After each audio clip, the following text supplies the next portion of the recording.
되어 있지 않은 자에게는 하나님의 역사가 일어나지 않아요. 근데 그 준비가 뭐냐가 중요한 거예요.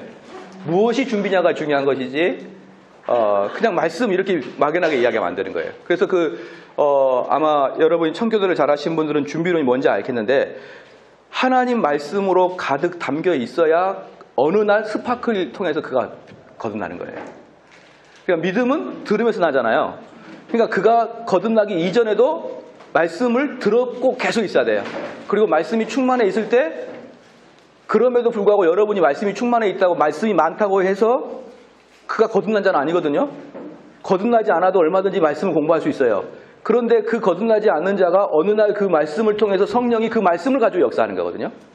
그렇기 때문에 우리는 한 사람에 대해서 거듭나게 하기 위해서는 필히 무엇부터 해야 된다? 말씀을 계속적으로 가리키는 일부터 해야 된다. 그러다가 이제 때가 되면 하나님이 그 말씀을 근거로 완벽하게 뒤집은다. 그때는 뭔가? 그러니까 쉽게 말하면 말씀을 공부할 때 그냥 학교에서 공부하듯이 쭉 공부를 해나가면 되는 거예요. 유대인들이 계속 공부하듯이 공부를 해나가면 되는 거죠. 그런 공부를 통해서 준비를 해야 된다. 그 정도는 분명하게 알아야 됩니다. 자, 그 다음에 이제 우리가 그 펠라기우스, 반펠라기우스, 알미니우스까지 이제 왔어요. 이제 왔다가, 여러분 대충 이제 이해가 가셨죠? 이해가 가셨고, 다음에 이제 점심 때라든지 또는 저녁이라든지 저랑 더 깊은 대화를 나누고 싶으면 그때 이제 같이 하시고요. 지금까지는 어쨌든 그 교회 역사에서는 알미니우스까지, 죄송합니다. 알미니우스 도르트 신조가 1618년이죠. 1648년이 아니고 1618년이죠. 1618년일 거예요, 아마. 그래서, 제가 그건 수정할게요. 48년은 아닌 것 같아요. 18년에 이제 도르트 회의에서 알미니우스가 정식 정제를 받아요. 정제를 받은 다음에, 그 다음에 이제 어떤 일이 발생하냐 그러면요. 1618년에 유럽에 30년 전쟁이 발생해요. 30년 전쟁이 발생하는데 그게 왜 발생하냐면 보헤미안은 우리로 말하면 민주화의 성지입니다. 보헤미안이.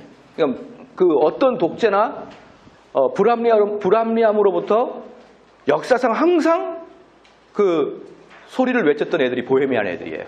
근데 그 보헤미안이 지금이 어딘가요? 그렇죠. 체코예요. 보헤미안도 알고 체코도 아는데 두 개가 같다는 걸 잘 몰라요. 이 보헤미안, 그러니까 체코가 유럽에는 민주화의 성지거든요. 근데 이 체코에서 그 누가 나왔냐 그러면 잔 후스가 나왔어요. 그 루터보다 100년 전에 나타나서 이전 종교개혁자가 잔 후스인데 그 잔 후스가 보헤미안 사람이고 지금도 체코 시청 앞에 가면은 잔 후스의 동상이 탁 서 있어요. 그런데 그 보헤미안 전쟁이 왜 일어나냐면 이미 보헤미안 지금 체코에 칼빈주의가 들어간 거예요. 종교개혁이 들어갔거든요. 근데 그 보헤미안을 그 대부분의 민중들은 개혁주의를 받아들였는데 왕권이나 귀족들은 합스부르크 왕가였어요. 합스부르크 누구냐 그러면 스페인을 지배하고 있는 당대의 최고의 가문이 합스부르크 왕자예요. 그 당시에 유럽에서 최고의 뼈대는 누구냐면 스페인을 중심으로 한 합스부르크.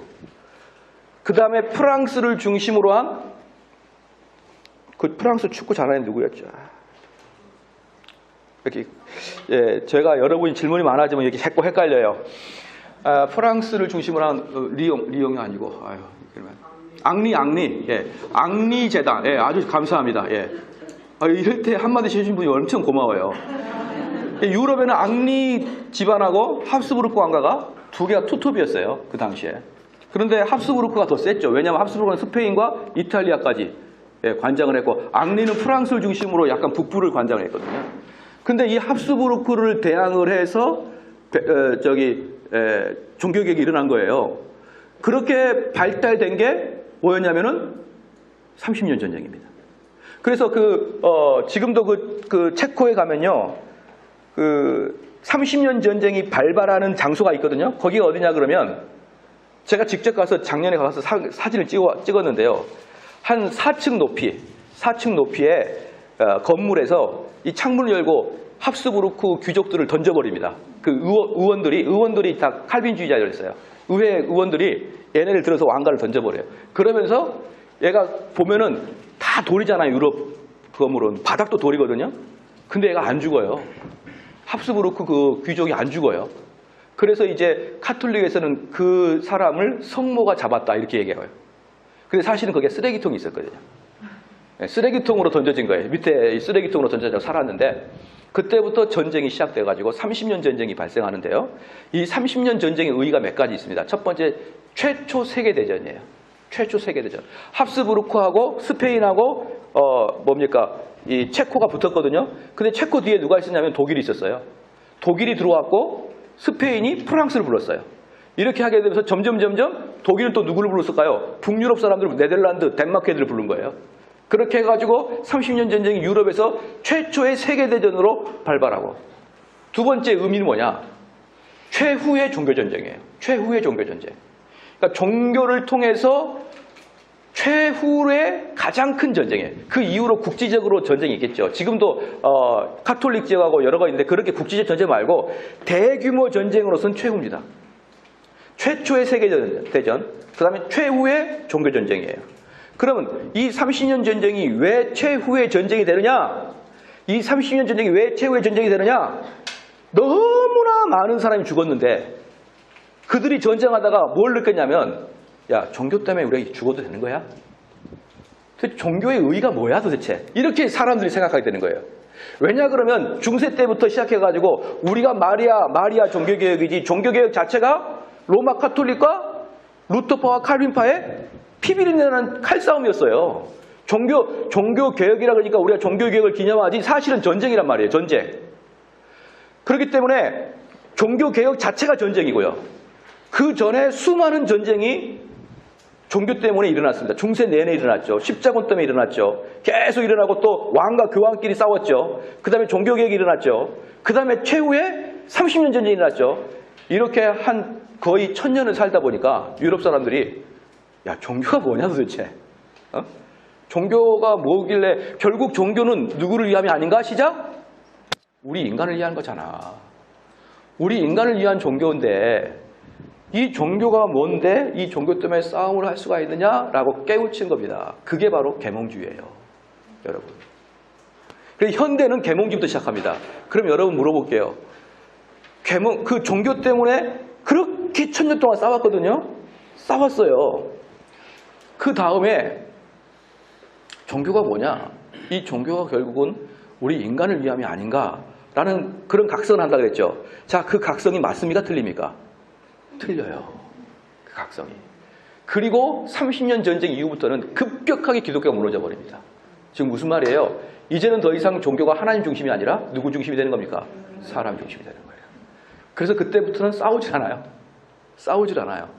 그때부터는 정통 이단 판별도 안 해요. 그래서 교회에서 최후로 종교개혁과 같은 역할한 중대한 사건이 1618년 도로토회가 끝이에요. 그 이후부터는요, 더 이상 종교가 중요한 단체가, 그 전까지는 종교가 대단히 중요한 단체였어요. 종교가 그들의 삶의 다였습니다.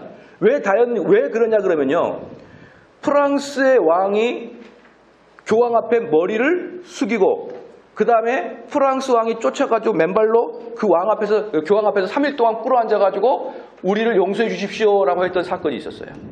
왜 그런 줄 아십니까? 교황이 이렇게 얘기하는 거예요. 야, 프랑스 너희들 내 말 안 들어? 그러면 이제부터 프랑스에서는 사제들과 주교들 다 빠져. 이렇게 얘기합니다. 그러면 프랑스 사제와 주교가 빠지면 어떻게 되느냐? 그 개신교하고 카톨릭의 아주 전형적 차이가 뭐냐면, 카톨릭의 예수 그리스도와 연합은요, 떡을 먹어야만 연합이 되는 거예요. 그래서 그들의 미사는요, 떡을 먹는 데 목적을 갖고 있어요. 근데 이 떡은 누구만, 시작? 사제만이 띄워줄 수 있기 때문에 사제가 빠져버리면 떡을 뗄 수 없고, 떡을 뗄 수 없으면 그들이 구원이 막혀져요. 그러니까 프랑스에서 교황이 프랑스 애들 다 나와 그러면은 그 프랑스 전체는 어떻게 되는 거예요? 전부 다 지옥 가는 겁니다. 그러니까 왕들이 교황의 말을 듣지 않으면 야 사제 철수 그러면 누가 반란을 일으킬까요? 국민들이 일어나가지고 왕을 쫓아내버립니다. 그래서 중세 내내 교황 밑에 왕들이 굴신굴신거린 거예요. 중세 내내. 여러분 6이 중요합니까? 0이 중요합니까? 시작. 0이 중요하죠. 교황이 바로 그 말했어요. 야 육적인 왕이 중요하냐 0을 다스린 교황이 중요하냐. 국민들이 뭐라 그래요? 0. 여러분과 똑같이 0. 그러니까 그거 봐라 이래가지고 야 왕 너 나한테 울어앉아. 그렇게 왕과 교황의 싸움이 중세시대 내내 일어났고 그럴 때마다 피비린내 나고 그렇죠? 그럴 때마다 사람들이 순교했어요. 근데 그 역사를 한 1000년 하다 보니까 어때요? 이제는 지친 거죠. 그래서 아이디어가 바뀌어요. 하나님 중심이 아니라 사람 중심으로. 그러면서부터 기독교가 여러분 그때 당시에는요 웨스트민 신앙고백서를 작성하는 사람들을 리차드 백스터라는 그 청교도가 있거든요. 혹시 아시죠? 리차드 백스터가 뭐라 했냐면 웨스트민스터 신앙고백서를 작성하는 신학자들은 사도시대 이후에 최고의 학자고 최고의 신앙인으로 되어 있다고 표현해요. 웨스트민스터 신앙고백서. 웨스트민스터 외민. 자, 웨스트민스터는 어디에 있습니까? 시작. 영국에 있죠. 영국에 뭡니까?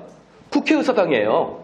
웨스트민스터가. 근데 웨스트민스터 신앙고백서라는 뜻은 여기서 만들어진 신앙고백서라는 뜻이에요. 자, 이게 무엇이 포함되는 줄 아십니까? 시작. 국책사업이야, 국책사업. 영국의 최고의. 그래서 이때만 해도요, 이때까지만 해도 뭐가 있었냐 그러면 지금은 제일 똑똑한 사람이 들어가는 대학이 어딥니까? 의과대학이죠. 의과대학이나 법과대학을 제일 똑똑한 애 들어가잖아요. 지금은 제일 똑똑한 애가 신학과를 안 가죠. 근데 이 당시 제일 똑똑한 애가 신학과를 갔어요. 그렇기 때문에 루터나 칼빈은 항상 뭐라고 합니까? 내가 법과를 갈까? 신학교를 갈까? 여러분 아시죠?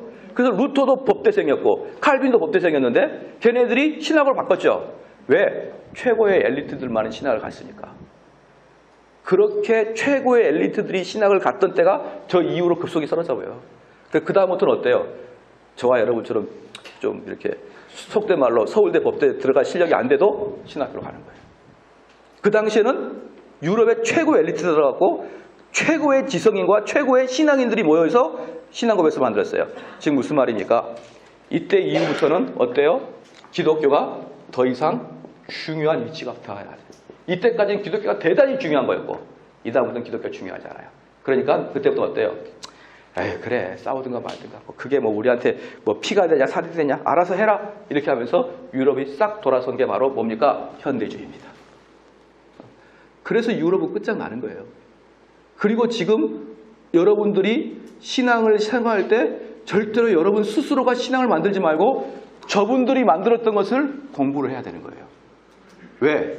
다시는 저렇게 훌륭하신 그리고 영적으로 경건한 자들이 5년 동안 1152회의 회의를 거쳐서 만드는 그런 회의 자체가 일어나지 않아요. 왜 그런지 아십니까? 이건 국책사업이잖아요. 지금 어느 나라가 국책사업으로 이 일을 합니까 이제? 이건 국회의사당에서 한 거예요. 국회의사당이 우리나라 민법을 조정하듯이 조정해가지고 발표한 거란 말입니다. 그런데 저 의리의리한 그 신앙고백서를 내둬버리고 던져버리고 나 혼자 하나님과 만나고 나 혼자 하나님 성경 해석하고 그리고 성도를 가리키는 거예요. 여러분 그러면 안 됩니다. 여러분 그러면 안 돼요. 자, 그래서 현대로 넘어갑니다. 현대의 핵심이 뭡니까? 계몽주의부터 시작한다.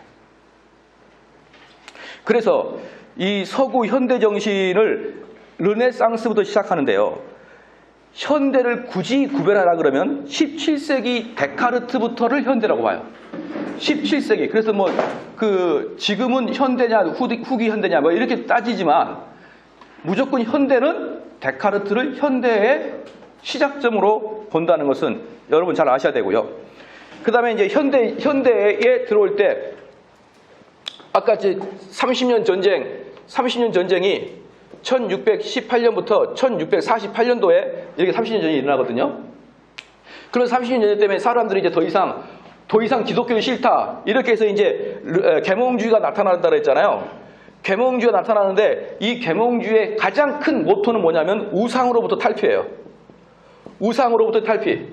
이 우상으로부터 탈피는 다른 말로 뭐냐면 종교로부터 탈피. 종교로부터 탈피는 뭐냐면 기독교로부터 탈피예요. 그러니까 계몽주의는 시작 자체가 우상은 즉 종교성으로 탈피가 계몽주의의 시작이에요. 그렇기 때문에 여러분들은 그 계몽주의에 물씬 들어있으면은 사실은 뇌 속은 전체가 기독교를 반대로 달려가고 있는 거라고 보면 됩니다.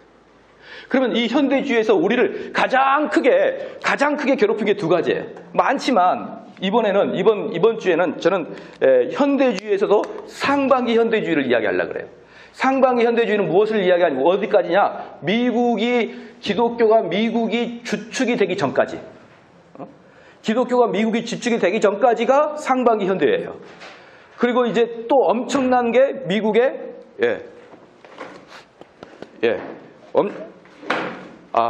엄청난 게 이제 미국의 줍시다. 미국의 이제 기독교인데 미국의 기독교는요 어마어마합니다. 어마어마해요. 태평양만큼이나 놀라운 게 미국의 기독교고요. 그런데 이 미국의 기독교가 이렇게 나오기 이전에 유럽의 기독교를 우리가 먼저 싹 훑어야 됩니다. 그럼 유럽의 기독교에서는 여러분이 두 가지를 봐야 됩니다. 여러 가지가 있어요. 근데 제가 볼 때는 크게 이 기독교를 망가뜨린 게 두 가지입니다. 첫 번째 뭡니까? 자유주의예요. 두 번째가 뭡니까? 사회주의입니다. 이 두 개가 어마어마하게 기독교를 망가뜨립니다. 이 자유주의는 아주 정식으로 기독교에 들어와서 기독교를 혁파시켰고요. 사회주의는 이 세상에서 기독교를 공격함으로 이 세상의 가치관이 교회 안으로 들어와 버린 거예요. 이 두 개가 저는 현대시대의 자유주의와 사회주의야말로 지금 한국교회와 전세교회를 좀먹는 것이다. 여러분 자유주의 잘 아시죠? 자유주의가 칼 바르트라는 분 아시죠? 칼 바르트가 뭐라고 했냐면 칼 바르트가 19세기 이제 말 사람이거든요. 칼 바르트가 돌아가신 게 언제 돌아가시냐면 1968년에 돌아가셨어요. 68년생, 송교사 68년생인가요? 68년생 거기 계셔. 당신이 태어날 때 칼 바르트가 돌아가셨다 이 말이에요. 태어날 때.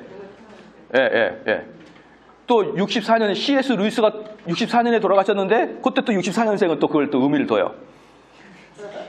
어쨌든 이제 칼 바르트가 1968년에 돌아가셨는데 1800년도 후반에 나타나셔서 1900년도 초를 살다가 63년에 돌아가셨는데 그 칼 바르트가 뭐라고 했냐면 나로부터 200년 전까지 1900년 초죠. 1900년 초부터 200년 전까지 동안 유럽의 기독교는 없다 이렇게 했어요. 야, 이 칼 바르트가 대단한 이야기를 한 거예요. 칼 바르트가 뭐라 했냐면 나로부터 200년 이전까지는 유럽엔 기독교가 없었다 이렇게 얘기합니다. 그게 바로 자유주의예요. 그러니까 칼 바르트 이전에 200년 동안을 유럽의 자유주의가 흥황했는데 그 200년 동안을 흥황한 다음에 쭉 빠지니까 메뚜기가 왔다 가듯이 기독교가 쑥대밭이 돼버린 겁니다. 여러분. 자유주의는요. 그래서 그 웨스트민스터 그 신학교, 미국의 필라델피아에 있는 웨스트민스터 신학교를 만든 분이 그레이션 메이첸이거든요. 그레이션 메이첸 여러분들이 제가 꼭 좀 권면을 해요. 이걸 여러분 꼭 읽어야 돼요. 기독교와 자유주의란 책. 이걸 안 읽고 사역을 한다. 이건 회개하셔야 되는 거예요. 여러분들에게 이 책은 꼭 읽어야 된다. 되셨죠? 근데 여기서 이제 메이첸이 왜 기독교와 자유주의라고 그랬느냐? 자유주의 자체를 기독교라고 보지 않는 거예요. 그래서 기독교와 불교, 기독교와 무슬람교, 기독교와 자유주의 이렇게 얘기한 거예요. 그 자유주의 자체를 메이첸은 고맙습니다. 메이첸은 자유주의 자체를 기독교로 보지 않습니다. 여러분 보십시오. 제가 봐봐요. 제가 그렇지 않아도 공부 교회에서 열심히 하는데 이 책은 내가 얼마나 열심히 봤는지 그냥 원천지가 팍 이렇게 됐잖아요. 너무 왜 내가 이걸 보여주느냐? 이만큼 중요한 책이기 때문에 그래요. 이게 얇지만 여러분의 모든 생각을 다 바꿔줄 거예요. 이걸 보는 순간 제가 확실히 장담하건데 보는 순간 뭐라고 하냐? 나 자유주의자구나. 그렇게 느낄 거예요. 여러분 이거 보면서 감사하게도 나는 개혁주의네? 없어요. 그런 분은 없어요. 다 자유주의에 빠져 있는 거예요. 다. 여러분 읽어보십시오 이게. 그럼 뭐예요? 그동안 내가 무슨 사역한 거예요? 시작? 아니, 기독교가 아닌 걸 사역한 거죠.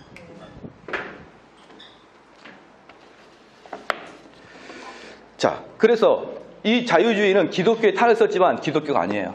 당연히 사회주의도 기독교가 아니에요. 이 두 개가 기독교의 탈을 쓰고 나타나서 전 유럽을 망가뜨려서 여러분 지금 미국, 영국에 가면은 뭐 교회가 무슬림 사원으로 바뀌니 호프집 바뀌니 울죠? 울 필요 없어요. 바꿀 수 없습니다. 왜? 그들은 이미 300년 동안 자유주의였거든요. 어떻게 바꿉니까 이제? 이미 뼛속까지 자유주의고 이미 뼛속까지 안티기독교인데요. 우리가 그들에서 기도하고 그들에게 성경한다고 바뀔 것 같습니까? 300년이나 그랬는데. 그 더 재미있는 게 뭐냐면 이제 이 메이첸이라는 사람의 활동이 주로 언제 있었느냐? 이 19세기가 자유주의의 시대예요. 19세기는 자유주의 시대다. 꽃이 확 핍니다. 19세기. 1800년도 우리 정약용 선생님 계실 때 1800년도는 유럽에서는 자유주의가 꽃을 피웠고 이 자유주의가 19세기에서 20세기 넘어올 때는 미국으로 넘어오는데 그 미국에서 자유주의를 방어한 사람이 메이첸이에요. 되셨죠? 20세기는 기독교가 미국의 해고 유럽은 자유주의 때문에 망했지만 메이첸은 하나님의 놀라운 은혜로 유럽의 자유주의가 흥황하고 자유주의 때문에 망해가고 있을 때 메이첸은 유럽에서 유학을 했었어요. 그러니까 유럽의 상태를 메이첸이 잘 알아요. 그 당시에 세계 여행이 별로 없었을 당시에 1900년 초니까 세계 여행이 없을 때 미국에 있는 메이첸이 유럽에서 공부를 하고 유럽이 자유주의 되는 것을 보고 그 결과를 보고 미국을 딱 넘어오니까 미국에 있는 목사들은 아무도 몰라는 거예요. 근데 메이첸만 알아. 근데 딱 보니까 유럽에서 봤던 자유주의가 넘어오고 있는 거예요. 그것을 온몸으로 대항한 게 미국입니다. 그래서 미국은 지금까지 메이첸 때문에 기독교가 흥황해요. 여러분 한 명이 이게 자유주의인지 이게 정통 교회인지를 분별하는 것만으로도 여러분이 엄청난 일을 하는 거예요. 그게. 기대가 되시죠? 그러면 현대 신학의 맥은 이제 그래서 이 자유주의, 사회주의를 요번 두 개를 우리가 배울 거고요. 그 다음에 나타나는 게 신정통주의예요. 신정통주의 누굽니까? 신정통주의 누구시죠? 대표자? 바르트, 칼 바르트, 브루너 이런 분들이 신정통주의자고 그 다음에 나타나는 게 근본주의입니다. 이 근본주의는 미국에 나타나는 펀더멘탈인데 얘네들은 우리가 말하면 이제 미국의 종교예요. 미국의 종교, 근본주의. 그래서 근본주의는 올해는 안 해요. 여기까지. 이것만 해도 우리는 너무너무 많다. 이것만 해도. 그러면 여러분이 현대는 자유주의, 사회주의, 신정통주의 이게 유럽에서 흥황했던 종교구나 라는 것을 여러분이 일단 큰 뼈대를 가지고 들어가겠습니다. 자, 1장 자유주의 신학의 태동입니다. 서론 19세기 신학은 단순히 연대기적으로 구획지어진 19세기 신학을 의미하는 것입니다. 오히려 1799년 슐라이마어의 종교론 출판으로부터 제1차 세계대전이 이르는 기간이 신학을 의미합니다. 1799년 슐라이마어의 종교론 출판부터 시작해가지고 제1차 세계대전이 일어나는 그 사이까지를 슐라이마어 시대 또는 자유주의의 꽃이 피는 시대 이렇게 표현하는 거예요. 자유주의 꽃이 피는 시대. 이는 형식과 내용, 특히 신학 방법에서 그 전과 그 후에 정통주의 및 신정통주의 신학과 뚜렷이 구분됩니다. 자유주의는 어떤 상태냐면 자유주의가 있고 그 앞에는 뭐가 있어요? 정통주의가 있고 자유주의 뒤에 뭐가 있습니까? 신정통주의가 있는 거예요. 그러니까 여기서 그 여러분이 아시다시피 신정통주의라는 것은 정통주의의 계보를 잇는데 정통주의는 누구냐면 루터와 칼빈을 이야기하는 것이고 정통주의의 계보를 잇겠다 말해서 신정통주의인데 그러나 똑같이 잇지 않고 내가 재해석해서 잇겠다 그래서 신자가 붙은 거예요. 똑같이 잇으면 그냥 정통주의 그러는데 바르트와 브루너를 신정통주라고 부른 것은 칼빈과 루터를 내 차원에서 재해석하겠다 그런 뜻이에요. 그렇기 때문에 신정통주의에서도 문제가 발견이 되는 것이고요. 이 신정통주에 나오게 된 게 뭐냐면 자유주의를 완전히 공격하기 위해서 신정통주에 나와요. 그럼 봅시다. 그러면 이는 형식과 내용, 특히 신학 방문에서 그 전과 후에 정통주의 및 신정통주의 신학과는 뚜렷이 구분되는데 이런 19세기 신학은 여러 부류로 세분될 수 있습니다. 구라파, 특히 독일 신학계를 주도한 신학 사조를 흔히 이 독일이 엄청나게 문제예요. 이 독일에서 모든 오만 이 잡다한 것들이 드러나기 시작해요. 제가 이 독일 이 교회사를 보면서 제일 존경하는 민족이 게르만 민족이 됐어요. 얘네들은 천재들 같아요, 천재. 5만 가지 다 만들어요. 왜? 이 자유주의가 그냥 나온 게 아니라요. 그 자유주의가 나온 토대에 철학자가 있었어요. 누굽니까? 칸트, 헤겔. 이런 분들 전부 다 누구예요? 독일 사람들이잖아요. 그 독일 사람들의 철학을 근거로 독일인 슐라이어 마허가 자유주의 신학을 만들어요. 자유주의 신학의 아버지 또는 현대주의 신학의 아버지라고 합니다. 슐라이어 마허를. 그러니까 이 19세기는요. 여러분 19세기는 독일의 세기입니다. 독일의 세계. 20세기는 미국의 시대인데 19세기는 독일의 시대예요. 자, 그런데 그때 우리 19세기 우리 뭐 했습니까? 우린 굶고 있었다.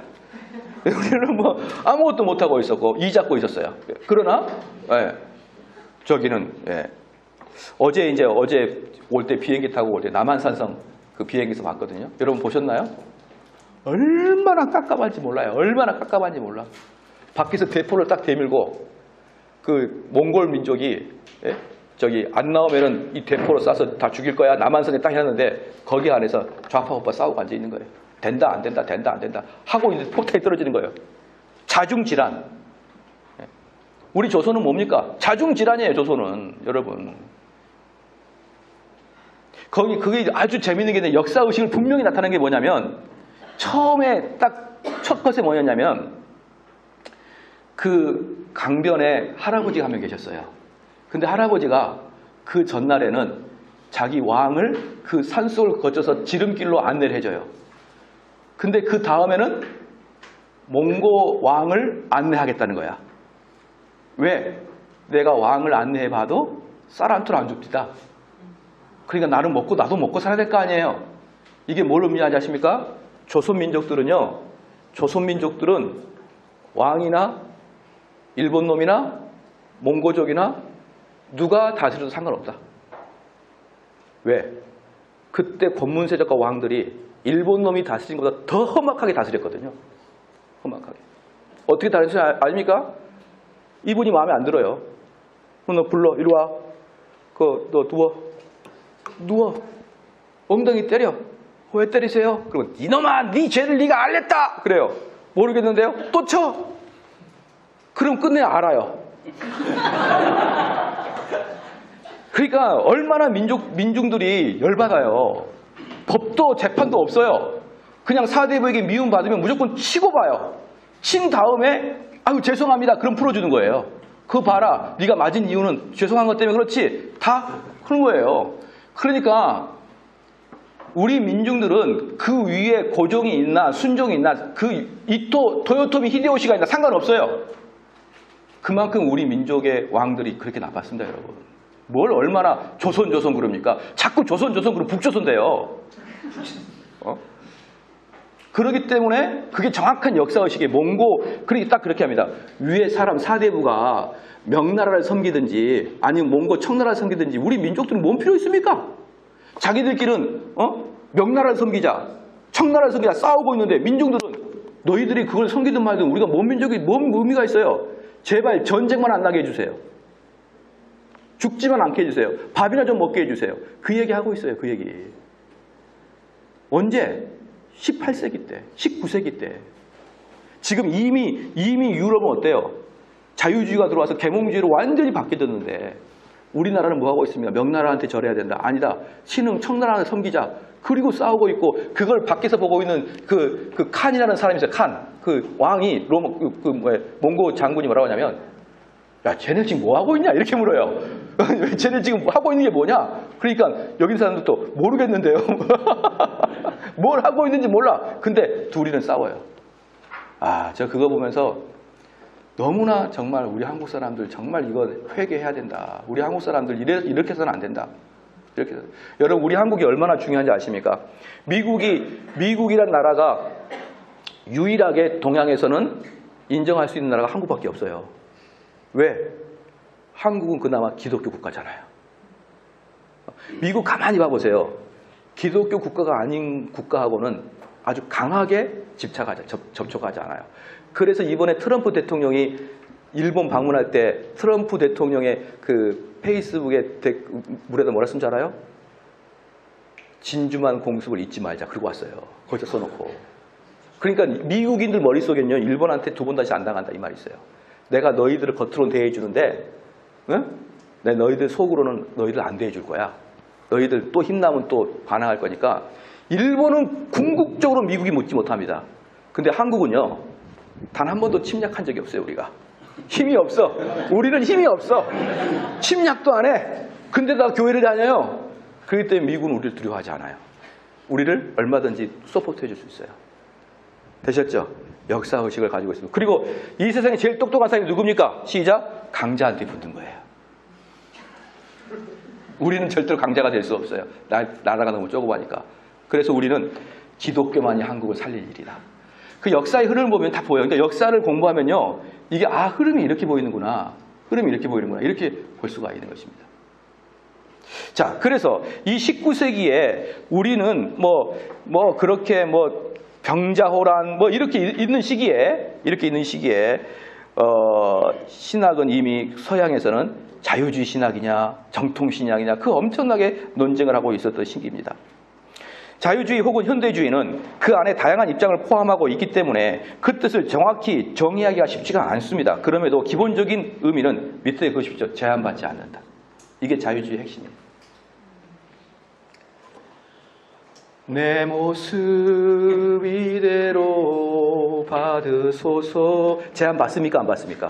오 사랑해 예수님 널 사랑하듯이 내 모습 이대로 받으소서. 제안 받지 않죠? 자유주의적 경향이죠. 자유주의적 경향이 여러분 엄청나게 스며 있어요. 우리는 내 모습 이대로가 아니라 어떤 모습으로? 회개하는 모습으로 가야 돼요. 주 앞에 회개한 모습으로 가야 되는데 자유주의는 그게 아니에요. 네 모습 그대로. 제가 알고 있는 분은 제가 지금은 모르겠는데 한 20년 전에 제 친구인데 그분이 청량리 사역을 했어요. 청량리 자매들 사역. 그 교회를 한번 가봤거든요. 청년부 회장이 청량리 전문 자매예요. 네. 빨간불 홍등가라고 하죠. 거기 있는 자매들이 청년부예요. 그리고 여전도 회장이 포주예요. 그래도 그들에게 복음을 전하겠다고 그분은 거기서 사역을 했어요. 그러다가 몇 번 조폭한테 뒤지게 맞을 때도 있었다고 하더라고요.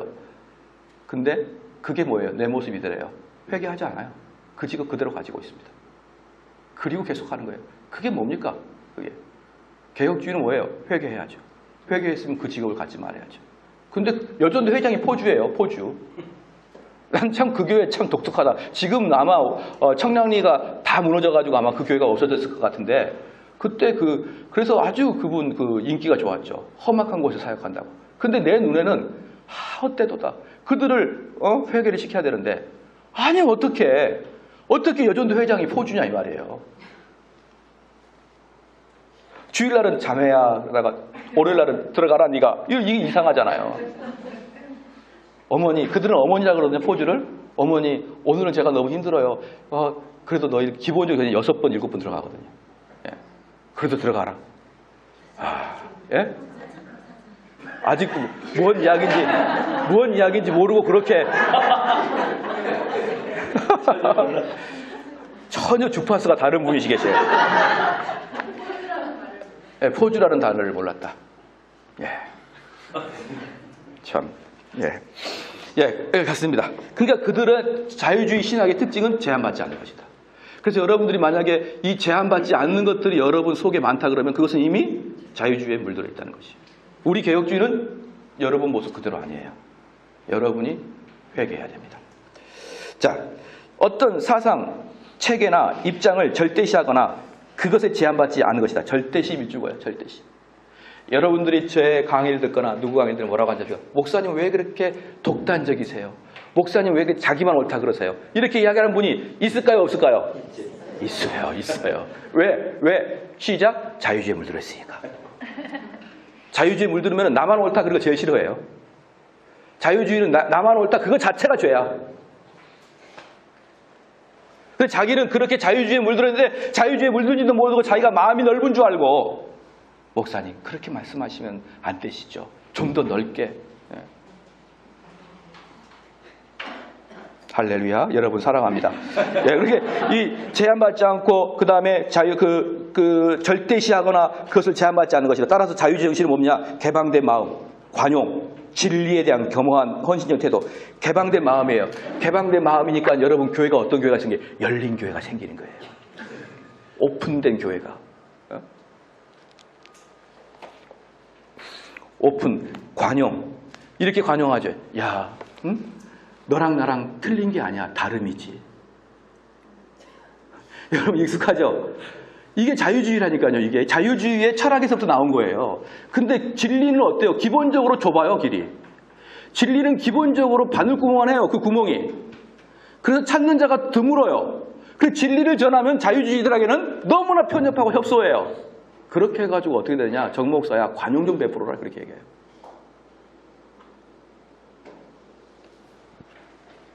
다름이 아니래. 다름이래. 틀림이 아니고 다름이래.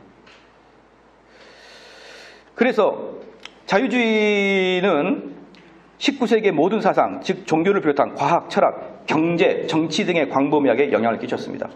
종교적 자유주의는 현대의 과학적이며 합리적인 시대의 정신에 근거하여 기독교 신앙을 재해석했어요. 여기서 보십시오. 뭐습니까? 재해석. 항상 재해석이에요. 이 모든 이단은 항상 기독교를 파괴하겠다. 그렇게 시작되는 기독교는 하나도 없어요. 항상 재해석입니다. 어떻게 재해석이냐? 이 당시에는 그랬거든요. 이미 계몽주의, 과학주의가 활발한데 이미 대학생들, 젊은이들은 합리적인데 어떻게 이렇게 막 신비한 이야기만 할 수 있느냐 이 말이에요. 좀 성경을 어떻게 하겠다? 젊은이들이 이해할 수 있을 정도로 성경을 좀 더 합리적으로 재해석하겠다. 젊은이들이 교회를 떠나는데 아까도 여러분들의 그 머릿속에 떠는 게 뭐냐? 그러면 이 떠나는 사람들을 어떻게 잡을 것입니까? 이 전혀 복을 못 얻은 사람을 어떻게 잡을 것입니까? 이렇게 고민하다가 자칫 빠지는 게 이단이에요. 그러니까 이단들은 단 한 번도 그런 고민을 안 하고 이단으로 빠진 경우가 없어요. 이단들은 다 기독교를 살리려고 하다가 이단이 되는 거예요. 자, 그 다음에 그것은 현대에서 종교가 어떻게 가능하며 기독교가 어떻게 존재할 수 있는가 하는 본질적인 문제였습니다. 이것에 대한 응답으로 나오는 것이 자유주의의 신학이며 종교와 신학의 가능성 문제, 그리스도의 가능성 문제 및 기독교의 문화의 관계 및 관계 문제의 그 주관심이었습니다. 자유주의 신학은 어느 특정 신앙 고백이나 신조에 종속되지 않고, 믿으시고 보십시오. 특정 신앙 고백서나 신조에 종속되지 않는다. 특정 신앙 고백서나 신조에 종속되지 않는다. 이게 자유주의 신학이거든요. 자, 그럼 물어보겠습니다. 특정 신학이나 신조에 물들어 있지 않다. 이 신조가 우리는 뭐냐? 사도신조가 있어요. 사도신경. 그 다음에 니케아 신경이 있고요. 그 다음에 나타나는 게 뭡니까? 이제 유럽으로 와가지고 도르트 신조가 있고, 그 다음에 하이델베르가 있고, 그 다음에 웨스트민스터가 있고, 벨직이 있어요. 이것들이 이제 신조거든요. 근데 이제 문제가 뭐냐면 이게 얘네들이 17세기에 만들어져요. 17세기에. 그러니까 이후에는 종교가 그들의 주 관심사가 아니니까 어때요? 이제는 그 회의 자체가 없어지고 신조 자체도 없어져요. 그러니까 신조 자체의 마지막은 웨스비 신앙고백서 마지막이거든요. 신조는. 그렇죠. 이게 마지막이고 그 이후부터는 신조가 나타나지 않고 전 세계 교회가 모일 수가 없어요. 이제 왜? 교파가 너무 찢어져가지고. 이때까지는 교파가 없었어요. 하나였거든요. 카톨릭과 칼빈주의, 루터파 이렇게밖에 없었어요. 그렇기 때문에 개혁파들 다 모여라 그러면은 다 모였거든요. 지금은 못 모여요. 이제 너무나 많아가지고. 그리고 지금은 어때요? 이 웨스턴 이걸 만드는 그 밑에 수많은 그 교단들이 있을 거예요. 장로교, 감리교, 오순절 많을 거란 말이에요. 그러나 이것들의 공통된 조상은 얘들이에요. 공통된 조상은. 그러니까 이 시기 이후에 얘들이 만든 것을 얘네들은 동의하지 않죠. 그러니까 공통된 조상을 동의를 해야 될 거 아니에요. 그죠? 그 공통된 조상이 뭡니까? 여기에 있는 것들이라니까요. 여기에 있는 것들. 도르트 신조, 하이델베르그, 벨직 신앙고백서, 웨스비 신앙고백서. 되셨나요? 자, 질문. 도르트 신조 공부해 보신 분. 공부해 보신 분. 하이델베르그 강의해 보신 분. 없잖아요. 왜? 시작? 자유주의가 못하게 했거든요. 어떤 특정한 신조를 배우는 것을 금지했거든요. 원래 기독교는요. 원래 기독교는 이걸 배우는 게 기독교였어요. 이걸. 근데 지금은 어떤 특정한 진리, 좁은 진리 그거 하지 말고 관용 베풀고 우리 그렇게 하자. 넓게 하자. 그랬거든요. 그때가 언제다? 18세기, 19세기거든요. 19세기에 이제 19세기라도 1800년도예요. 20세기로 넘어올 때 미국으로 들어왔죠. 자유주의가. 그렇죠? 그때 누가 막았다 그랬습니까? 메이첸이 막았다 그랬잖아요. 메이첸이 막을 때 왜 메이첸이 막았냐면 미국의 PCUS가 있어요. PCUSA. 미 합중국 장로교. 여기가 자유주의로 물들어요. 우리로 말하면 합동층이나 통합처럼 거대한 교단이거든요. 여기가 장로교로 물들어요. 아니, 자유주의로. 그렇게 해서 빠져나왔던 게 OPC, 정통 장로교 교단 메이첸이 만든 거. 필라델피아 웨스트민 신학교를 중심으로 만든 거 빠져나왔거든요. 근데 그게 중소교단이야. 중소교단이에요. 대다수 교단 뭡니까? 시작, PCUS예요. 그리고 PCUS보다 조금 더 우리로 말한다 그러면은 그 PCUS에서 또 PCUS보다 좀 더 우경화된 자유주의가 좀 덜한 게 PCA예요. PCA. 미국 우리로 말하면 약간 합동측 같은 개념이에요. 근데 OPC는 우리로 말하면 고신측 같은 그런 개념이에요. 아주 작아요. 작거든요. 그런데 이건 뭘 의미하느냐? 뭘 의미하냐면 우리나라의 선교사들이 상당 부분 자유주의의 영향을 받고 왔다. 자유주의의 영향을 받고 왔다. 상당 부분. 우리나라 초기 선교사가. 그래서 여러분뿐만 아니라 여러분의 아버지, 할아버지 때부터 이미 자유주의로 물들었다. 그렇기 때문에 여러분들이나 저나 자유주의 사람이다. 당연한 거예요. 그러니까 여러분들이 어릴 때도 하이델베르그 한 번도 안 배웠고 웨스민 신학업에서 한 번도 안 배웠고 그냥 뭐 있다는 것만 알아요. 뭐 대충 그 세례 받을 때 뭐 몇 개 물어보는 거 말고는 없어요. 사도신경을 우리가 예배 드릴 때 그냥 외우고 지나가지만 아무 의미도 없이 외우고 지나가듯이 이런 신앙고 역사를 한 번 있다는 거 알지 그것을 전문적으로 공부하거나 가르치는 경우는 더더욱 없는 거예요. 그게 바로 자유주의입니다. 그래서 제가 처음부터 여러분에게 얘기했죠. 여러분은 자유주의가 뭔지 개혁주의가 뭔지 모르면 자유주의자다. 자유주의. 우연의 일치라도 정통 기독교를 배우는 데는 없다. 전부 다 자유주의니까. 근데 아까도 말했지만 칼 바르트가 뭐라고 했어요? 그건 기독교가 아니다. 200년 동안 유럽에는 기독교가 없었다. 메이첸이 뭐라고 했습니까? 자유주의는 기독교가 아니다. 근데 우리는 자유주의 안에 있으면서 이게 자유주의인지 정통 주님이 말씀한 기독교인지도 모르고 그냥 살고 있다. 그렇게 살고 있으니까 그렇게 살아가니까 실제로 성령의 열매가 맺어지지도 않고 성경에서 말하는 그런 역사도 일어나지 않고 왜 이렇게 사역이 힘들까요? 라고 한탄하지만 사실 자유주의에는 열매가 맺을 수가 없다. 왜? 가짜니까. 자, 봅시다. 그래서 어떤 신조에 종속되지 않고 종교개혁 신앙을 그 시대에 적절하게 타당하다고 만들려고 했어요. 그 시대에 맞는 적절한 타당성. 그래서 여러분들이 항상 유혹에 빠진 게 뭐냐면 이 복음을 어떻게 현지인들한테 쉽게 전할까 하다가 어떻게 되는 거예요? 빗나가는 거예요. 빗나가는 겁니다. 내가 어떻게 청년들을 왜 여러분 물어보겠습니다. 청년 예배, 청년 집회를 따로 만드는 이유가 뭐예요? 한국 교회에서 청년 집회를 따로 만드는 이유가 뭡니까? 이 예배와 복음을 청년들에 맞게 만들겠다는 거 아니에요. 그 자체가. 그러면 왜곡되기 십상해. 왜곡되기 십상입니다. 그래서 우리 기독교라는 것은 뭐냐 그러면요. 여러분들이 동의를 안 할지 모르지만 아마 다 들으면 동의를 할 거예요. 우리는 뭐냐? 우리 선조들이 저기서 말을 했던 기독교의 방식 그대로 되풀이만 하는 거예요. 되풀이만. 그래서 바울이 디모데한테 뭐라 했어요? 배우는데 힘쓰라 했잖아요. 배우는데. 네가 뉴에서 배운 것을 알라. 무슨 말이에요? 선배가 한 거 배워서 그대로 하라는 거예요. 여러분의 창조적 아이디어를 내지 말고 창조적 아이디어를 내는 순간 이상한 걸 하게 되어 있는 거예요. 목사님, 이건 내 아이디어인데요. 아이디어 자체를 쓰레기통에 버려야 되는 거예요. 우리는 아이디어를 내는 게 아니고 뭘 해야 된다? 선배들 했던 걸 그대로 해야 되는 거예요. 그러면 놀라운 게 발견됩니다. 그 섬에서. 제가 검도를 한 거 아시죠? 제가 왜 검도를 한지 아십니까? 누가 아멘을 해요? 뭘 그걸 또 아멘까지 해요? 아무렇게나 아멘 하지 말고 그냥 네 그러면 되는 거예요. 네. 제가 왜 검도를 하냐면요. 다음에 이렇게 강의를 하는데 나를 해치려고 하는 사람이 있을 수 있기 때문에 어떻게 좀 나름대로 보호를 해야겠다 싶어서 했는데 그런 분들이 생겨요. 가끔 나를 이렇게 암살하려고 하거나 이런 분들이 생겨요. 쟤를 내가 혼내기 전까지는 내가 밥을 먹지 않겠다 막 이런 분들이 40명 이상이 나타나고 이러면 큰일이 있기 때문에 검도를 배웠는데요. 검도는요, 여러분들이 보기에는 아무것도 아닌 것 같지만 딱 검도는 타격하는 데가 4군데입니다.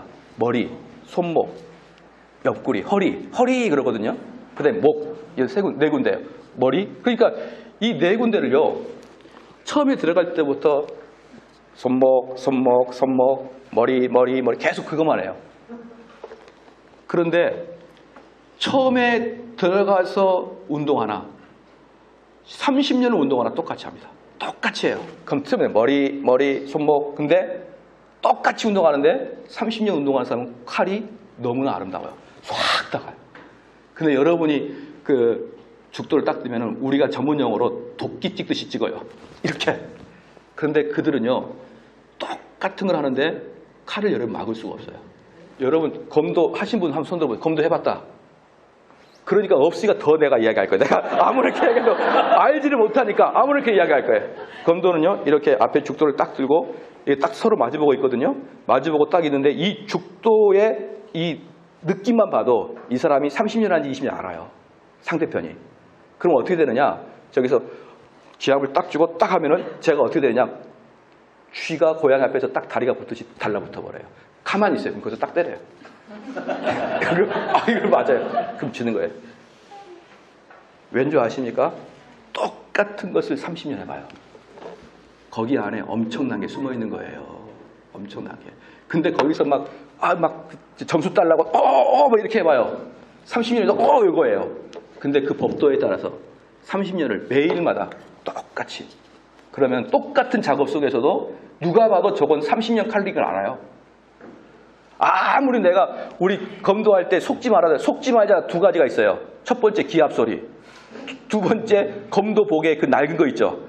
낡은 걸 보고 제가 30년 했다 이렇게 느끼는데 검도장 가면요. 검도 그 사람들 기선 제압하려고 어떻게 기압을 하냐면 이렇게 기압을 넣어요. 너무 기괴하게. 그러면 사람들 기가 죽거든요. 근데 그런 것에 속지 말자는 거예요. 진짜 속을 건 뭐예요? 그 칼 기세. 딱 보면 알아요. 기세를 보면. 아무리 옷이 낡았건 아무리 기압이 이상하건 칼만 보면 알아요. 왜 이런 게 발생한다고요? 시작. 체계와 규칙을 계속하니까. 근데 여러분 신앙생활 체계 뭘로 잡고 있냐고요? 뭘로 잡고 있습니까 지금? 계속 되풀이하고 있는 게 뭐예요? 없잖아요. 그러니까 칼이 춤을 추는 거죠. 30년 칼은요. 쫙 들어오는데 이건 막지를 아무리 여러분 복싱 같은 거는 빠른 속도지만 검도는 빠른 속도가 아니에요. 쑥 들어가면 이러면 탁 치면 돼요. 그게 30년 똑같은 동일한 운동을 하는 사람의 능력이라 그러면 여러분들은 매번 똑같은 걸 가르쳐야 되는 거예요. 무엇을 통해서? 저 신앙고백을 계속 가르치면서. 그래야 여러분 입에서 성령의 역사가 일어납니다. 여기 오신 분들 다음에 또 오실 거예요? 안 오실 거예요? 오늘은 이 셈이나 내일은 저 셈이나 이것저것 뜻은 뭐하게요? 뭐하게? 아무 의미 없어요. 제가 세미나의 왕자예요. 안 가본 세미나 하나도 없어요. 네? 전부 다 여러분 얼마나 수준이 낮은 줄 알아요? 여러분 세미나 들어봤을 때 단 한 번이라도 어떻게 구원시키는 사역 들어봤나요? 사람을 구원시키는 사역 들어보셨냐고요? 듣지도 못해 맨날 2날개니 나는 5개 날개가 있어요. 5개 날개. 2날개니 셀이니 뭐니 왔다. 전부 다 천박해요. 너무나 천박해요. 그걸로 누구의 마음을 사로잡으려고 그럽니까? 왜 우리는 이 현지인들의 영적인 상태를 무시합니까? 그들도 똑같은 우리 영이에요. 그렇게 수준 낮은 걸로 바뀌지 않습니다. 뭐라고요? 성경이 읽어지네. 그런 걸로 어떻게 사람이 바뀌어요? 성경으로 성령의 역사로 사람이 변화시킨다는데 그걸로 사람이 바뀝니까? 이런 세미나 듣지 마세요. 그리고 누구 것만 들으면 되는 거예요. 여기만 오면 되는 거예요. 그럼 제가 여러분에게 무엇을 정말 전수하고 싶으냐면 구원을 일으키는 사역. 어떻게 하여야 정말 구원이 일어나느냐. 그 사역이에요. 그 사역. 여러분 혹시 사역하다가 목사님 저 오늘 구원받았어요. 전혀 세상이 달라졌어요. 저 구원받았어요, 목사님. 이렇게 수가성 여인이 뛸 듯이 기뻐해서 그분을 찾듯이 빌립보 간수가 오늘 너와 내 집에 구원이 일어났다. 너무나 기뻐했듯이 그런 성경의 역사들이 여러분 현장에서 일어나고 있나요? 그거 안 일어나면 뭐 하겠습니까? 그러면 삼성제일교회 일어나고 있나요? 시작? 일어나고 있습니다. 성경에 나와 있는 그 역사들이. 여러분 맨날 성경에 나와 있는 역사가 지금도 한국교회에 일어난다. 그러면서 맨날 기적만 이야기하죠. 그거 말고 기적은 일반 은사이기 때문에 기적 때문에 구원받고 지옥 가고 그런 거 아니에요. 그것은 일반 은사예요. 어차피 기적을 통해서 여러분 병 고쳐져 봐야 또 죽어요. 시간 되면 또 죽어요. 진짜 중요한 것은 내면의 거듭남의 사역을 여러분이 할 수 있냐 이 말이에요. 그거 못하면 우리의 모든 수고가 헛된 것입니다. 모든 수고가 헛된 거예요. 자, 이걸 못하게 하는 게 바로 이걸 막아버린 게 뭐였어요? 자유주의 시장이에요. 이걸 막아버린 게 왜? 이 사역자들이 도대체 저걸 통해서 30년, 40년 동안 내공이 쌓이지 않고 이것저것 하다가 그저 아마추어 같이 사역을 하니까 실제로 성도들의 마음을 두동강 내버리는 말씀의 사역이 없는 거예요. 두동강 내서 그 앞에 벌벌 떨게 만들어야 되는데 그런 게 없어요. 그런 게 없어요. 자, 그럼 자유주의 사상의 배경입니다. 그래서 좀 밑에는 좀 덜 읽었군요. 그래. 종교개혁 신조에 종속되지 않고 종교개혁 신앙을 그 시대에 적절하고 타당하게 만들려고 시도하였다. 그러나 신학의 중심을 하나님 말씀이 아닌 인간의 경험이나 정황에 둠으로써 인간 중심의 신학이 발생돼요. 벌써 200년 전부터 거의 300년 전부터 인간 중심의 신학으로 바뀌어버립니다. 인간 중심의 신학.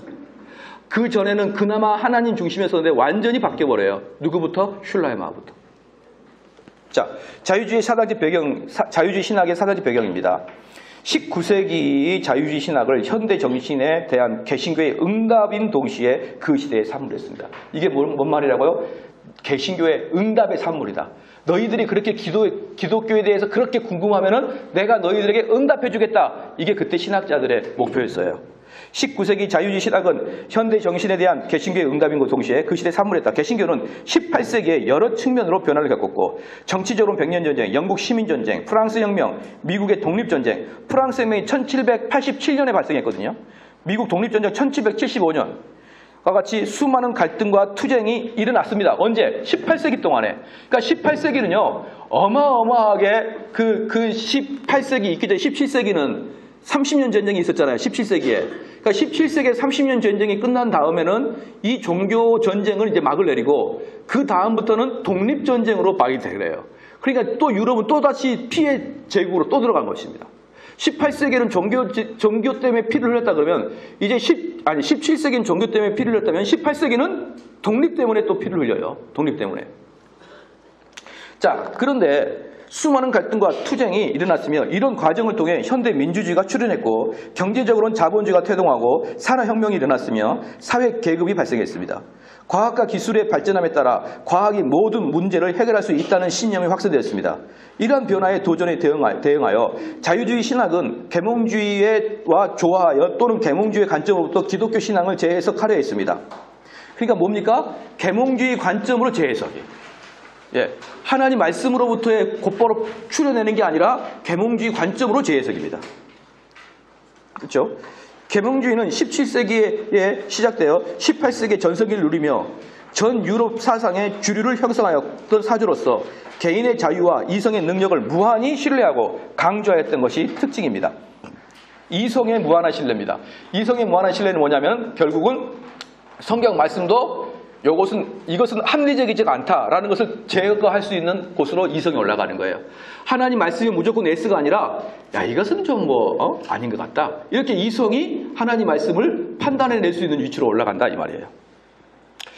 그렇죠. 이 외에도 경건주의와 19세기의 독일 낭만주의가 자유주의 신학 형성에 적지 않은 영향을 끼쳤다. 경건주의가 뭡니까? 경건주의가 뭐냐면요. 여러분 경건주의가 뭐냐면요. 독일이 1517년에 종교개혁을 일으키고 1600년도 중반이 가면은 벌써 100년이 지났잖아요. 그러니까 독일이 벌써 그 개혁주의 종교개혁의 정신이 말라버리고 바삭바삭한 이론 종교로 바뀌어요. 이론 종교. 그래서 걔네들은 뭔만 하냐면 오직 이신칭이 믿음으로 구원받는다. 이거 하나만 가지고 이 잣대 가지고 다 되는 거예요. 아주 이론적이에요. 그러니까 다 바삭바삭하죠. 그래서 경건주의가 발생합니다. 경건주의의 모토는 뭐냐? 경건주의의 모토는 이론이 아니라 삶이다. 이론이 아니라 삶이다. 살아내야 된다. 여러분 익숙하죠? 거기서부터 경건주의가 시작이 되는 거예요. 근데 이 경건주의가 자유주의의 토양에 물을 줘요. 제가 여러분에게 한번 물어보겠습니다. 우리 선교사님, 네, 성함이 어떻게 되시죠? 손은숙 선교사님. 이론이 아니라 삶이다. 제가 손은숙 선교사님에게 물어볼 테니까 대답을 좀 해주시고 여러분들도 좀 아신다는 대답을 해주시면 됩니다. 성부, 성자, 성령 하나님의 삼위일체를 여러분 믿으십니까? 믿으세요? 자, 한번 살아보세요. 살아보시라고요. 지식이 아니라 삶이라면서요. 삼위일체 하나님 믿으십니까? 그럼 살아보세요. 삼위일체 하나님. 시작.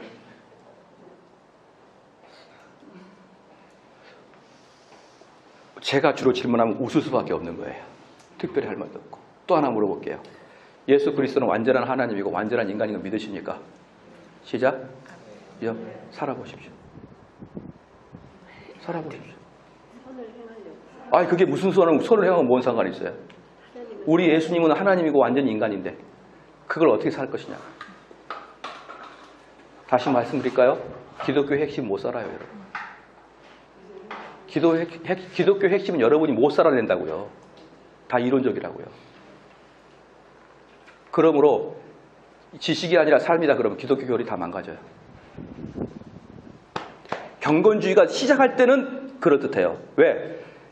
화석화된 이론을 가지고 있는 교회를 개혁하려고 이런 이론만 가지고 하면 안 되고 삶으로 실천하자라고 이야기를 하거든요. 근데 삶의 실천은 여러분 기독교의 교리 중에 핵심은 다 못 삽니다. 성삼위 하나님, 삼위일체 하나님 어떻게 살 것이며 예수 그리스도의 성육신 사건은 어떻게 살 것입니까? 예수의 십자가의 구원의 사건을 어떻게 살아낼 것일까요? 예수의 부활의 사건을 어떻게 살아냅니까? 살아낼 수 있나요? 여러분 생각해 보십시오. 내가 그동안에 우리는 배우는 게 지식적인 종교가 다 아니야. 이걸 우리는 살아내야 돼 라고 했대. 만약에 저 같은 평신도가 목사님 삼위일체를 믿는데 어떻게 살까요? 그러면 그런 질문은 경건치 않다. 뭐 그렇게 할 거예요. 진짜 신앙의 핵심은 여러분 못 삽니다. 그냥 아멘으로 받아들여야죠. 그러니까 경건주의는 시작은 맞는 것 같아요. 그러니까 모든 재해석은요. 모든 재해석은 썩은 거로부터 나왔기 때문에 맞아 보여요. 그러나 그게 10년, 20년, 100년만 지나면 이상하게 나와요. 그렇죠? 자, 좀 우리 선교사님 아주 은혜를 받고 계신 것 같은데. 아니, 야고보서가 항상 실천하고. 실천하는 게 있죠. 실천하지 말라는 게 아니라니까요. 근데 제가 지금 묻는 것은 기독교의 진리 핵심을 살아보시라고요. 핵심을. 못 살잖아요. 그런데 이것을 이제는 배우는 지식이 아니라 우리의 삶으로 실천하는 것이고 삶으로 드러내는 것이 핵심이다 그래버리면 여러분 교리는 끝나는 겁니다. 그래서 경건주의는 교리가 없어요. 굉장히 잘하는데 텍스트를 굉장히 중요시해서 말씀하신 것 같은데 컨텍스트에 대해서는 완전히 부정을 하는 그런 것들은 많이 듣게 되거든요. 예. 그런데 컨텍스트가 배제된 텍스트가 우리한테 어떤 의미가 있습니까? 좀 독특한 말씀으로 비유하면 경건주의가 이론이 아니라 삶이다라고 이렇게 얘기를 하는데, 그래서 기독교의 핵심을 우리가 실천할 수 없다 이렇게 말씀하시는데, 기독교의 핵심은 우리가 해석을 해서 우리 실천할 수 있도록 해석을 해서 적용을 해야 되는 부분이 아닙니까? 그래서 네. 이론에 근거한 삶이 돼야지 이론이 아니라 삶이라 극단적으로 말씀해 버리면 받아들이기가 굉장히 좀 이것은 제 이야기가 아니고 청교도들이 하는 이야기인데요. 청교도들은 그렇게 얘기합니다. 기독교의 핵심은 인간이 살 수는 없다. 제 얘기가 아니에요. 그리고 왜 그것은 물어볼게요. 언약이라는 게 있죠. 언약. 우리는 언약 사상이 있잖아요. 언약 사상은요, 이거예요. 내가 이 사람이 지금 빚을 져가지고 완전히 탕감을 받을 수가 없는 한 500억의 빚을 지고 있어요. 근데 이 사람이 지금 자살을 하려고 그래요. 너무나 힘들어가지고. 근데 제가 대기업 사장인데 너 왜 그러니? 물어보니까 이 차에 취해서 죽을 것 같습니다. 그랬더니 그럼 내가 너한테 500억 줄게. 이렇게 얘기했어요. 500억 줄게. 이것은 뭐예요? 약속이죠. 그렇죠. 약속을 다른 말로 언약이라 그래요. 내가 너한테 500억 줄게. 그랬어요. 그럼 이 사람이 500억을 받을 수 있는 반응이 뭔가요? 아멘이에요. 아멘. 네, 받겠습니다. 이거예요. 이게 핵심이에요. 그리고 그 다음에 그러면 너 나가서 좀 다른 사람도 돕고 살아라. 이것은 부수적인 것이고, 핵심은 이 사람은 그냥 앉아서 아멘이에요. 이게 언약 사상입니다. 근데 자유주의 이걸 깨버려요.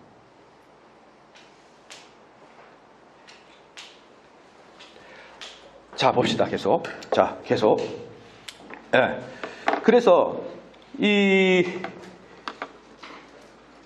경제적으로는 자본주의 태동, 또 산업혁명이 일어났고 사회 계급이 발생했고 과학과 기술이 발전함에 따라 과학의 모든 문제를 해결할 수 있다는 신념이 발생했고요. 이러한 변화의 도전에 대응하여 자유주의 신학은 계몽주의와 조화하여 모든 또는 계몽주의 관점으로부터 기독교 사상을 재해석하려 했습니다. 계몽주의는 17세기에 시작되어 18세기에 전성기를 누렸으며 전 유럽의 사상은 특별한데 이것도 뭡니까? 이외에도 경건주의 19세기 초기 독일 낭만주의와 자유신학의 형성에 적지 않은 영향을 줬다. 자유신학의 성장하고 발육한 토양이 되는 게 낭만주의인데 낭만주의의 토양이 뭐냐? 시작! 교리를 무너뜨리는 것부터 시작한다. 그러니까 그 시작할 때는 대단히 유익했어요. 그게. 그리고 경건주의가 유럽을 완전히 뒤집었습니다. 완전히 뒤집어놨는데 시간이 지나고 보니까 점점 뭘 안 한다고요? 교리에 대한 강제가 없어지기 시작하는 거예요. 야, 그럼 교리 자체가 무슨 의미가 있냐? 여러분 한번 생각해. 인간은 타락한 존재예요. 그러면 나 때는 정확하게 그걸 마음을 두고 내 이론과 내 삶을 동일하게 지켜나갈 수 있는데 내 후대 사람들도 그렇게 똑같은 이론으로 내 마음을 무장할 수 있을 거라고 자격이 없는 거예요. 그 후대 사람은 뭐만 할 수 있어요? 그냥 행위만을 해낼 수가 있는 거예요. 행위만을.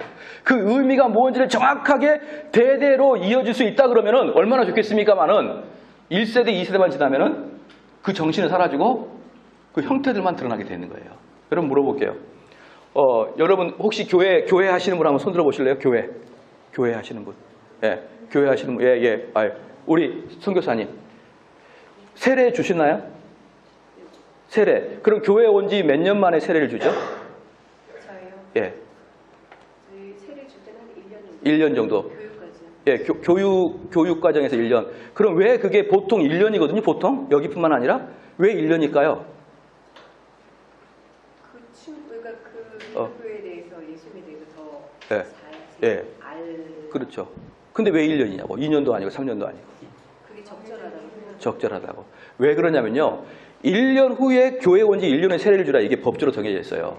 왜 그러냐. 신앙고백서 1년 동안 강의하라는 거예요. 앉혀놓고. 그 다음에 1년 후에 너 이걸 동의하냐 물어보는 거예요. 근데 신앙고백서 빼고 1년만 남았죠. 보통 여기 선교사님뿐만 아니라 다 그래요. 신앙고백서를 빼고 1년만 남았어요. 그럼 너 교회 온 지 얼마 됐냐? 1년 됐는데 너 세례 받을 때 됐다. 근데 오리지널 소스는 1년 동안 신앙고백서를 공부하는 게 딱 1년이에요. 코스가. 이거 공부한 다음에 이걸 동의하느냐 물어보는 게 세례예요. 그 제가 말씀드렸죠. 처음에 시작할 때는 정신이 무조건 있는데 2, 3대만 지나면 정신이 사라지고 형태만 남아요.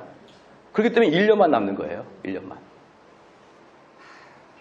그러니까 제가 말씀했지만 우리 인간은요 타락한 존재이기 때문에 내 생각이 죄까지 몰려갈 수 있을 것이다. 천만의 말씀이에요.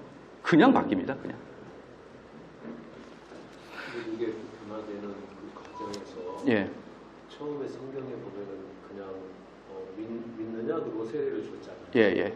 그리고는 아마 초대교회에서는 3년 후에 세례를 주고 그게 결정을 언제 1년 언제 이제 1년이야 그러면은 저기 웨스민 신앙법에서 써질 때 청교도와 영국에서 개혁교회가 일어날 때 그때 이제 사람들이 세례는 어떻게 주냐면 그 사람이 진짜 거듭났는지 안 거듭났는지 그걸 보고 세례를 주는 게 아니에요.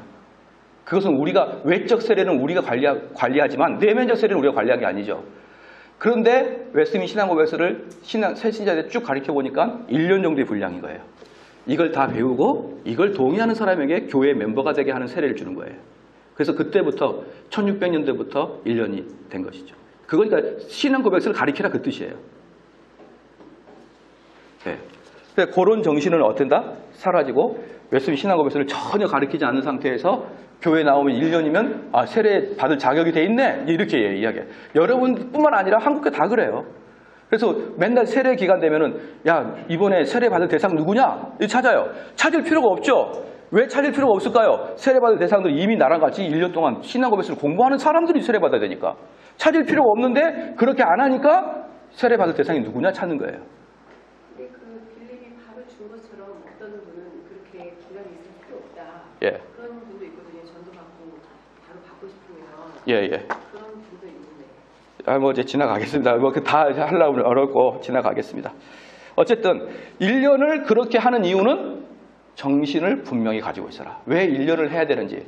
그래서 우리는 항상 우리의 형태를 전해주기 이전에 정신을 먼저 전해줘야 되는데 어느 순간에 정신은 사라지고 형태만이 계속 대를 이어가고 있다.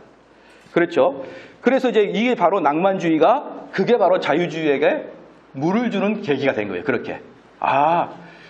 우리가 이렇게 교리를 꼭 공부하는 게 아니고 정말 이렇게 경건하게 살아가는 것이 그게 말이 참으로 성경을 지켜나가는 것이구나 라고 완전히 바뀐 거죠. 그 다음부터 뭐가 됩니까? 더 이상 이제는 교리의 이야기 안 하고 선하게 사는 걸로 변해버린 거죠. 자, 계몽주의입니다. 첫 번째, 바다드렘 교수는 계몽주의가 현대 정신과 신학에 미친 영향으로 7가지를 했는데 그게 바로 역사주의, 과학주의, 비평주의, 합리주의, 관용주의, 낙관주의 및 칸트주의입니다. 역사주의는 객관적이고 정확한 역사적 사실만을 진리로 인정합니다. 우리도 그렇잖아요. 그러니까 우리는 기본적으로 다 현대인들이고 계몽주의 사람들이에요. 그러니까 이 말이 맞아요, 이게. 그러면 문제 뭡니까? 성경이 진짜 역사적으로 맞냐 이 말이에요. 그럼 여기까지는 사회적으로 보면 맞아요. 정말 우리는 그게 이순신 장군이 정말 그때 고의를 했느냐? 역사적으로 밝히는 거 맞아. 근데 이게 신앙으로 딱 넘어오면 어때요? 이 성경이 진짜 베드로가 쓴 거 맞냐? 이 성경이 진짜 모세 오경인데 모세가 쓴 거 맞냐? 이렇게 나오시는 거죠. 그러면 야 우리 한번 의심 한번 해보자. 이렇게 시작한 거예요. 역사 비평 그게. 그렇죠? 야 이걸 보니까 이건 아닌 것 같은데 이러면서 하나씩 과학주의입니다. 기술 발전이 자유주의의 발생을 촉진하였고 이것들은 지금껏 사회 윤리, 영적 가치를 결정하는 지금까지의 삶의 양태와 가치 기준을 변화시킵니다. 그러니까 성경의 세계관과 과학의 세계관이 부딪힌 거예요. 그러니까 지금 여러분들이 제 강의를 들을 때 때로는 하나하나의 질문을 하고 싶은 마음이 생길 거예요. 근데 그것은 하나하나의 지금 의문이 아니라 전반적으로 제 세계관과 여러분 세계관이 부딪히고 있는 거예요. 그러니까 이게 다가 받아지는데 요건 내가 좀 이해가 안 된다가 아니라 이 큰 세대의 흐름이 딱 부딪히고 있는 거예요. 그렇기 때문에 아주 머리가 아픈 것이고 이것저것이 다 궁금해지는 것이죠. 그러니까 지금 이때도 뭐가 되는 거예요? 성경적 세계관과 과학적 세계관이 딱 부딪혀 버린 거예요. 이때 그렇게 했는데 문제는 과학적 세계관이 이긴 거예요. 그게 바로 현대 종교입니다. 계몽주의죠. 성경의 기록과 현대 과학의 충돌할 때 여기 했고요. 그 다음에 비평주의입니다. 모든 사실과 자료들의 확실성을 의심해보거나 분석, 검토해봐야 된다. 그러니까 비평주의는 뭐냐면 모든 것들을 한번 의심해보자. 의심해보자는 게 비평주의예요. 의심해보자. 그러면 성경도 당연히 의심을 한번 해봐야죠. 진짜 이게 성령의 역사가 맞나? 아니면 이것도 있을 수 있잖아요. 모세 오경을 가만히 보면요. 그 당시에 그 근동의 역사랑 비슷해요. 십계명도 바벨론에 나와 있는 그 법이랑 비슷해요. 그러니까 이런 것들을 봤을 때 기독교가 하나님으로부터 계시를 받는 것보다는 그 당시에 여러 종교의 영향을 받아서 만들어질 수도 있지 않습니까? 우리는 모르니까, 우리는 그때 가보지 않았으니까. 이제 그래서 그때부터 뭘 연구하는 거예요? 비평주의로 바벨론의 문서도 연구해보고 애굽의 문서도 연구해보고 연구를 해보니 야, 이게 십계명이 여기서 나온 것 같네? 라고 하게 되면 이제 비평주의를 하게 되는 것이죠. 그러면 다 의심. 예를 들어서 내가 이런 거예요. 이분이 내 어머니거든요. 얘기 때는 그냥 어머니처럼 살았는데 내 비평적으로 우리 어머니를 봐봐야지. 당신이 진짜 우리 어머니입니까? 라고 묻는 순간에 이미 관계를 끝나는 거예요. 당신이 진짜 어머니인데 왜 밥을 이렇게 주시지? 어머니가 왜 나에게 소시지를 주시지? 분명히 소시지는 안 좋다 그랬는데 정말 어머니인가? 라고 따지고 들어가 보세요. 검증도 안 되고 삶은 안 좋아지는 거예요. 그러니까 비평주의가 그 당시에는 맞다고 본 거예요. 왜냐하면 이 성경이 정말 하나님의 계신가? 아니면 옆에 사람들로 통해서 전령을 받은 것인가라고 파고 들어가다 보니까 결국 하나님은 안 계시는 거예요. 그게 비평주의입니다. 비평주의. 네. 여러분들이 지금 저랑 딱 같이 공부하다가 벌써 2, 3년 공부하신 분들은 처음부터 허리띠 풀고 잘 듣는데 처음 오신 분들은 비평을 하려고 저분이 지금 이렇게 되면 어떻게 되는 거예요? 예, 이제 그 은혜가 덜하는 것이죠. 근데 한 3, 4년 들은 사람은 저분의 이야기는 맞는 게 여러분들이 어머니가 밥을 딱 해주는데 이분이 어머니는 확실한 사람 어때요? 그건 찌개를 먹는 거예요. 근데 이분이 우리 어머니가 확실하지 못한 사람은 여기다가 침배 탔나? 미연 얼마나 탔나? 자꾸 이제 궁금한 것이죠. 그래서 여러분들이 진짜 중요한 건 뭐냐면 하나님 말씀이 중요한 거잖아요. 그러니까 항상 그게 옳은가 그른가 성경을 판단해서 봐야 돼요. 그 말씀이 옳은가 아닌가. 그리고 그 말씀이 옳은 것을 말하면 나중에는 허리띠 펴고 다 들어야 돼요. 그래야 진짜 은혜를 받는 것입니다. 이게 맞고 저게 틀리다 자꾸 분별하면요. 비평하기 시작하면 나중에는요. 은혜가 사라져요. 은혜가. 그래서 그거 있잖아요. 계몽주의를 이야기할 때 이런 애가 있잖아요. 잠자리를 계몽주의자들은 다 분리를 해가지고 날개도 띄고 연구하고 꼬리 띄고 연구하고 눈 뜨고 다 연구 끝나고 나니까 죽어버렸어. 잠자리가. 잠자리에 죽어있는 거야. 연구를 했는데 잠자리가 죽어있는 거야. 이게 계몽주의 대표적인 예거든요. 다 분석하고 비평하다 나중에 딱 보면은 실체는 없어지고 분석과 비평만입니다. 예. 죄송한데 성경을 볼 때요. 이렇게 의문을 품으면서 이렇게 보면서 나중에 확신이 쓰잖아요. 그렇게 하지 말고 그냥 성경 그냥 무조건 아니죠. 성경을 무조건 읽으라가 아니라 성경이 무조건 믿어질 때가 있을 거예요. 무조건. 그러니까 예를 들어서 어머니가 찌개를 주면 무조건 어머니는 나를 위해서 줬을 것이라는 무조건 신뢰가 있잖아요. 어머니한테 가끔 그런 의문이 생기나요? 이 어머니가 혹시 나에게 보험금을 넣어놓고 나를 죽이려고 그러나? 이런 생각이 없듯이 어머니가 지금까지 나에게 쭉 이렇게 나를 위한 거 보면 지금도 그리고 앞으로도 그 어머니 나를 위해서 하실 것이야. 이런 신뢰가 있잖아요. 그런데 누가 와가지고 선교사님에게 어머니를 믿으셔야 됩니다 라고 이야기하지 않죠. 어머니를 의심하지 마세요라고 의심하지 말아세요. 어머니를 믿으셔야 하라고 이야기하지 않아도 나는 어머니의 신뢰가 있잖아요. 그것처럼 성경도 마찬가지예요. 성경도 몇 가지를 볼 때 충격적으로 옳다고 느껴지면요. 그 다음부터는 어떤 것도 그냥 믿어져요. 의심을 가지고 볼 게 없어져요. 나중에. 그게 그때부터 참다운 은혜가 시작되는 거죠. 예. 그러니까 비평주의는 그때는 괜찮은 것 같은데 시간이 지나면 온데간데 없어진다니까요. 그게. 예. 그다음에 합리주의입니다.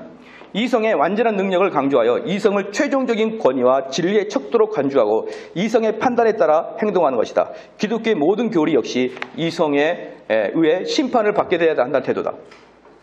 이 결과 그리스도의 신성, 동정의 탄생, 기적 등에 대한 교리들의 문제있어요. 봐주십시오. 이거 딱 뭐부터 문제됩니까? 여러분 그리스도의 신성, 예수의 신성 아까도 말씀했죠. 여러분의 삶에서 살아보시라고요. 못 산다니까요. 동정적 탄생 살아보시라고요. 못 살아요. 근데 동정적 탄생은 대단히 교리적으로 중요하거든요. 동정적 탄생이 돼야만 개신교의 구원관이 형성이 돼요. 근데 그것은 우리는 살아내지 못한다. 그러니까 지금 전반적으로 자유주의가 지금 퀘스천 마크를 붙인 것은 그 말씀 가지고 살아낼 수 없는 것에 대해서 퀘스천 마크를 붙여버려요. 그런데 그러면은 기독교의 가장 핵심적인 교리가 싹 무너집니다. 그 다음에 기적 등에 대한 교리를 문제시했다.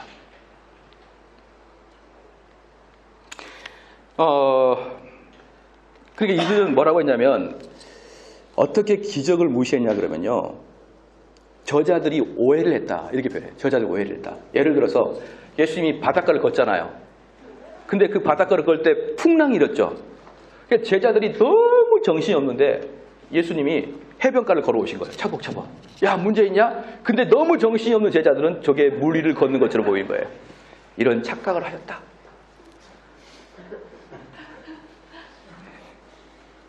부활은 우리 주님이 너무 고통을 받아서 잠시 기절했었는데 잠시 기절했다가 소생했다. 이렇게 다 바꿔버립니다. 다 바꿔. 이게 벌써 18세기에 이 사람이 누구냐 이렇게 말한 사람이 독일 하이델베르그 신학교 조지사 교수예요. 18세기에. 그분이 그렇게 얘기했어요. 하이델베르그 가보지도 않았으면 말하지 맙시다. 가봤거든. 지난 연도에 우리 선교사님 독일에서 오셨는데 너무 좋아요. 하이델베르그. 근데 하이델베르그가 1600년도는 하이델베르그 신앙고백서를 만든 아주 중요한 도시인데 18세기는 자유주의의 원상이에요.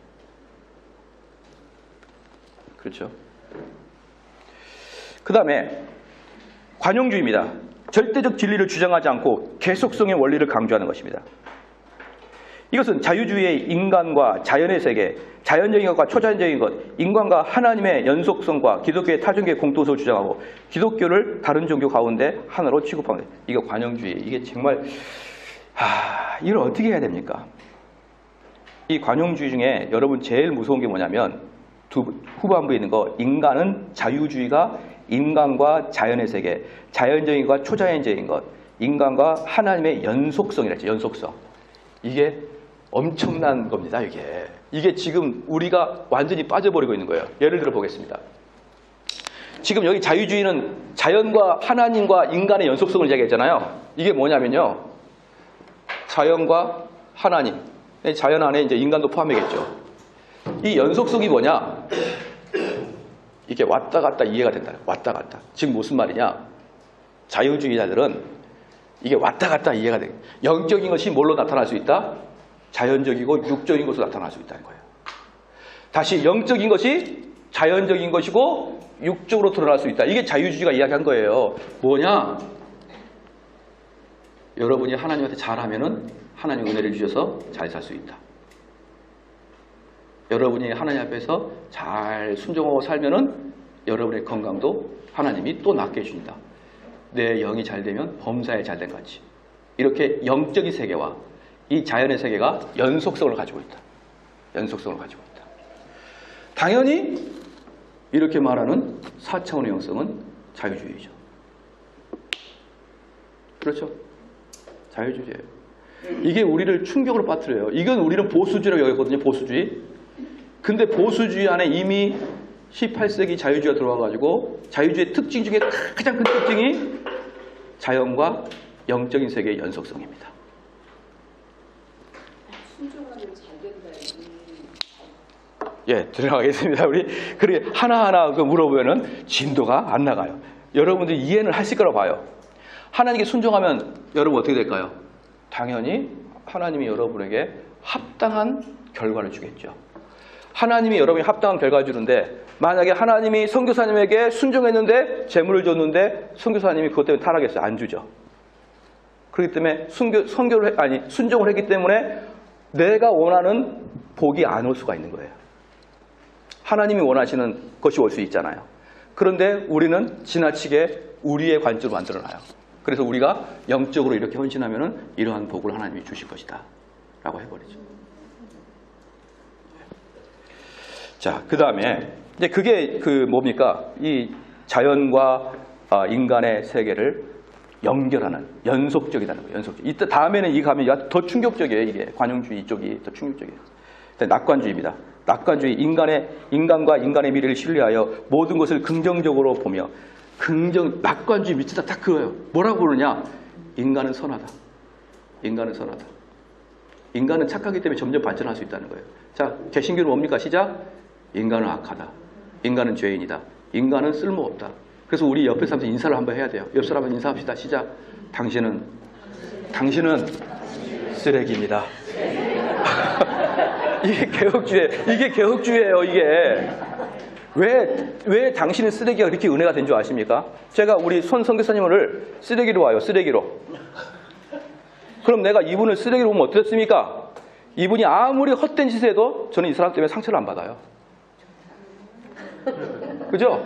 근데 이 사람이 조금만 나한테 초코파이만 갖다 줘도 아니 저 쓰레기가 어떻게 나한테 저 쓰레기 같은 인격이 나한테 이렇게 줄 수 아이고 감사하다. 인간을 쓰레기로 보면 그때부터 평화가 임하고 여러분이 인간을 너무 높이 평가하면 그때부터 재앙이 떨어져요. 왜? 실망하니까 그때부터. 목사님. 다 여러분을 쓰레기로 보죠. 그리고 우리 교인들도 다 쓰레기로 봐요. 얘네들이 쓰레기로 보면은 나중에 얘네들도 편해요. 목사님 앞에서 가면도 안 써요.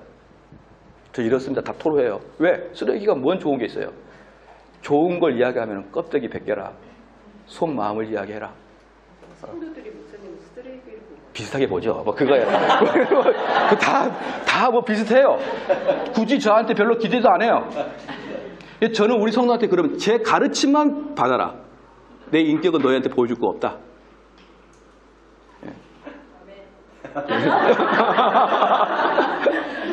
여러분 그러면은요 진짜 평화가 임합니다. 여러분 해보세요. 그럼 교인들이 허리띠 풀고 넉넉해져요. 근데 내가 너한테 기대한 게 있다? 이러면 어때요? 교인들이 너무너무 부담스럽습니다. 어떻게 너 선교사가 그럴 수 있어? 어떻게 목사가 그럴 수 있어? 그 말 자체를 빼요. 모든 선교사와 모든 목사는 악할 수 있고 타락할 수 있습니다. 왜? 쓰레기니까. 그러니까 저는 누가 매스컴에서 누가 타락했느냐 놀라지 않아요. 어떤 목사님 뭘 했느냐 놀라지 않아요. 옳은 걸 했다. 뭐 인간이 하는 일은 그거지. 우리가 목사가 됐다고 뭐 산신령으로 변하나요? 안 변하잖아요. 그 일을 네가 하게 맞다. 근데 왜 이분은 걸리지 않았어요? 똑같은데. 그래서 제가 지난번에 말씀드렸죠. 우리는 10계명을 지키지 않아도 된다. 뭔만 지키면 된다. 11계명 들키지 말라. 이것만 지키자. 이것만 지키면 다 살아남는 거예요. 다 11계명 지켜놓고 손가락질 하고 있는 거예요. 저 나쁜 놈, 나쁜 놈. 우리 아내가 지난번에 말씀드린 우리 아내 경찰이잖아요. 경찰. 그러니까 경찰인데 우리 아내 직원들 이제 조사를 했어요. 조사를 이제 딱 보면은 제일 많이 오는 사람이 간통죄로 많이 왔어요. 간통죄로 많이 오면은 간통죄를 진 사람한테 아주 재밌는 게 구체적으로 물어보나 봐요. 어디 갔냐? 몇 시간 했냐? 이렇게 다 물어본대요. 그러면 사람들이 다 쫑긋해가지고 들어요. 다른 분들도. 근데 그걸 조사하는 사람이 간통하고 있는 사람이에요. 경찰은 간통하면 안 되나요? 간통하면? 경찰은 간통하지 말라는 법이 있나요? 간통한 경찰이 간통한 죄인을 취조하고 있는 거예요. 언제 있어 이놈아? 이놈아 한다 그러면 안 되지 해가지고 자기는 끝나고 간통지로 가요. 세상은 요지경. 그 경찰은 뭔만 안 했을 뿐이에요. 들키지 않아서 큰 소리 치는 거예요. 그러니 뭘 서로 기대합니까? 다 들키지 않았을 뿐이지. 맞죠? 뭐 안 들킬 때도 경건한 척 하지 마세요. 우리는 안 들킬 때는 똑같아요. 일반 사람하고. 그런데 경건한 척 잘하는 거죠. 실질적으로 그들보다 조금 더 선량할 수 있지만 얼마나 더 선량합니까? 우리가 그들보다. 얼마나 더, 조금은 더 선량할 수 있겠죠. 목사고 그러니까. 조금 더 깨끗할 수가 있겠죠. 그러나 얼마나 우리가 24시간을 비디오 틀었을 때 우리가 얼마나 보여줄 게 있냐고요, 우리가. 그러니까 개혁주의는 기본적으로 인간은 악하다예요. 아시겠죠? 인간은 악하다부터 시작하면 모든 평화가 임합니다. 인간은 악하다 말을 사람들이 잘 못 알아들으면 인간은 쓰레기다. 그러니까 네가 하는 것마다 못된 짓만 할 것이다. 이걸 기본적인 전제 조건 깔아야 돼요. 근데 18세기는 어때요? 낙관주의예요. 인간은 좋아진다. 인간은 착하다. 그러면 인간은 좋아진다. 인간은 착하다. 그 결과는 뭘까요? 시작? 재앙입니다. 그 재앙의 결과는 뭐예요? 1차 세계대전이에요. 죄송한데 부모가 아이들을 믿어줘야 된다. 아유, 믿어주지 마요. 무슨 여러분들이 왜 자녀를 믿어요? 오직 예수 그리스도를 믿어라. 뭘 믿어줘요? 믿어주기는 항상 의심하고 이 녀석이 이게 말씀으로 사나 쳐다보고 이렇게 해서 관여하고 이렇게 하는 게 하죠. 뭘 자녀를 믿어? 자녀는 그야말로 아니죠. 자녀는 그야말로 선교사님이 죄악 중에 잉태했잖아요. 걔는 태어날 때부터 죄인이었어요. 그러니까 그 이론은 잘못된 이론인가요? 그렇죠. 자녀들을 믿어줘야지. 믿어주지 말고 오직 믿는. 우리 아내가 그랬어요. 우리 아내가 나한테 와가지고 제가 막 속을 뒤집어 놓으니까 내가 당신 남편이라고, 당신이 목사라고, 당신을 믿고 결혼했는데 나한테 그래? 그래서 내가 주 예수를 믿어라 그랬죠. 나는 믿은 존재가 아니야. 왜 그래 나한테? 여러분들이 그렇게 해야 돼. 자녀도 계속 가르쳐야 되고 믿어주지 말고. 근데 우리 아내한테 그래요. 딸아, 나는 너를 못 믿는다. 너는 어디서 뭘 하는지 내가 뭘 알겠느냐. 그래서 나는 너를 감시할 것이고. 그래서 인간 낙관주의, 인간과 인간의 미래를 신뢰하여 모든 것을 긍정적으로 보이며 세계가 계속적으로 뭐예요? 좋아진다. 이건 너무나 사상해. 이것은 당시의 평화적 분위기, 급속한 산업화, 민주화의 정치 구조, 역사의 진행에 대한 진화론적 해석. 이게 진화론적 해석이에요. 여러분, 긍정의 힘 같은 거 말하지 말란 말이에요. 긍정적 사고로 가집시다 말하지 말란 말이에요. 진화론적 결과니까. 과학에 우리는 한창 부정적인, 어떤 부정이냐면 나는 참 부족하다. 나는 참 죄인이다. 이런 차원에서 부정적인 생각을 가져야 돼요. 이런 차원에서. 그렇죠? 나는 이만큼 됐다. 그때부터 타락인 거예요. 그때부터. 신뢰 등에 기인한 것이다. 이런 낙관적인 정신은 전통적인 원죄교리를 부인하는, 보십시오. 원죄교리를 딱 부인하는 거예요. 이 낙관주의, 긍정적 사고, 이런 것들은 근본적으로 원죄 부정합니다. 이게 뭐예요? 펠라기우스죠. 그러니까 아까도 처음에 말씀드렸지만 어때요? 새 알에 새 것이 없어요. 펠라기우스의 재등장입니다. 계몽주의가. 칸트의 비판 철학, 초자연적인 종교의 가능성을 의심하고 단지 이성의 한계 내에서 가능한 한 종교만을 논함으로 종교를 도덕화해. 보십시오. 칸트부터 종교를 뭐라고 했어요? 도덕화했잖아요. 칸트부터. 여러분들이 너무나 좋게 생각한 선한 행위, 이게 칸트부터 본격적으로 대두가 됩니다. 종교는 선한 행위를 하는 것이다. 이게 칸트부터 시작해서 칸트는 알다시피 나오고 있지만 슐라이마의 정신적인 스승입니다. 그래서 자유주의자들은 주로 뭘 많이 합니까? 선한 행위를 많이 하는 거예요. 카톨릭이랑 비슷하게. 좀만 하고 예? 찰스 다윈이 이쪽보다 좀 빨라요. 좀 빠른데 하여튼 요 무리 속에서 찰스 다윈 나오고, 그 다음에 칸트 나오고, 좀 이따 마르크스 나오고, 프로이드 나오고, 현대 사상가들이 다 나와요. 이때 전부 다. 근데 서로 간에 영향력을 다 줘요. 그래서 진화론이 누구한테 영향을 줍니까? 프로이드에게 영향을 주는 거예요. 그리고 여러분들이 심리학 이런 거 배우잖아요. 심리학을 배울 바에 차라리 불경을 배워라. 왜? 심리학은 정확하게 기독교를 반영하고 있거든요. 심리학은 이게 전제 조건이에요. 너 왜 이렇게 우울하지? 그건 너 탓이 아니라 너 부모나 너 환경 탓이야. 이게 심리학의 뿌여대예요. 기독교는 뭐예요? 너 왜 이렇게 우울하지? 네가 쓰레기서 그래. 너가 회개해야 돼. 전혀 반대로 갑니다. 전혀 반대로. 여러분들 이 세상의 학문을 이용해, 물론 심리학적 방법에 대해서는 몇 가지 확인할 수 있어요. 동의할 수 있지만 기본적인 철학 자체는요, 기독교하고 반대로 가고 있는 게 정반대로. 왜? 프로이드가 누굽니까? 프로이드가 심리학을 만들 때 기독교 혁파부터 시작했어요. 기독교를 깨겠다라고 마음먹은 게 프로이드예요. 근데 그것을 못 모르고 자꾸 심리학과의 자녀들 보내서 이렇게 완전히 영적인 걸 타락시켜버립니다. 그 선은 빛과 소금, 세상의 빛이 되고 소금이 되는 거예요. 그러니까 그 부분은요, 그 부분까지 가기는 많아요. 오래 걸리는데, 예를 들어서 선을 행하기 때문에 빛과 소금이 아니라 우리 개혁주의는 조금 더 많이 소극적인 선이에요. 뭐냐? 여러분이 악을 행하지 않는 것이다. 여기부터 시작이 된다. 여러분이 악을 행하지 않는 것에부터 시작이 된다. 악만 행하지 않고 여러분의 이익심만 챙기지 않아도 빛과 소금의 역할을 감당할 거예요. 그 이후에 악만 행하지 않아도 여러분 주위는 환하게 빛날 것입니다.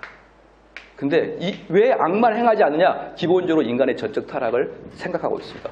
인간의 전적 타락을 생각하지 않으면 어떻게 되느냐? 내가 선한 행위를 잘할 것 같아요. 내가 다른 사람에게 도움을 많이 줄 것 같아요. 그런데 그 전적 타락에 대해서 여러분이 실제적으로 가지지 않으면 좀 있으면 번아웃 당합니다. 번아웃 당해요. 그렇기 때문에 우리 개혁주의는 첫 번째, 아까 빛과 소금의 역할을 말했는데 첫 번째 빛과 소금의 역할의 첫 번째 단계를 악을 행하지 않는 걸로 두고 있습니다.